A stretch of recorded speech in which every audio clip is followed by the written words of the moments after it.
Comment éviter la corruption au sein des armées? Quelle stratégie adopter pour que la corruption ne gangrène et n'enraye le système sécuritaire et défensif du Bénin? Dans son discours à l'occasion de la 58e anniversaire de l'indépendance du Bénin, le chef suprême des armées avait martelé sa ferme volonté de crédibiliser la lutte contre la corruption et l'impunité. Le président Séminaire entre dans cette logique des choses. La transformation structurelle de notre économie et de son dynamisme passe nécessairement par cet impératif.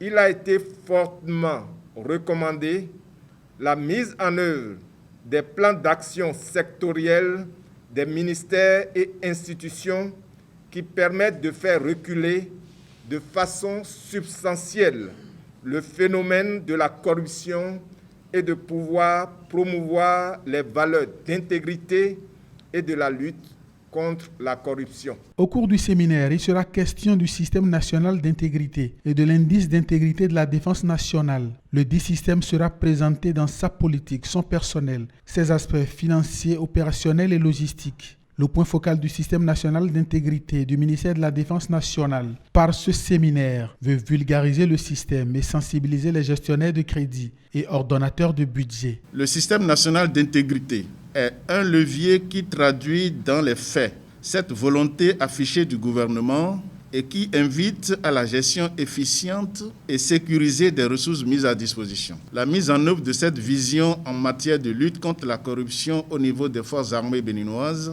s'est traduite par la prise d'un arrêté portant création, attribution, organisation et fonctionnement du comité ministériel de maîtrise des risques, dont l'une des cellules opérationnelles est la cellule de promotion de l'intégrité et de lutte contre la corruption. L'une des activités de cette cellule, inscrite dans le plan de travail annuel 2020 de notre ministère, vise à sensibiliser les cadres que nous sommes sur les méfaits de la corruption aux fins de s'en prémunir. Cette sensibilisation se fera aussi dans les autres garnisons du pays, en dehors de celle de Cotonou.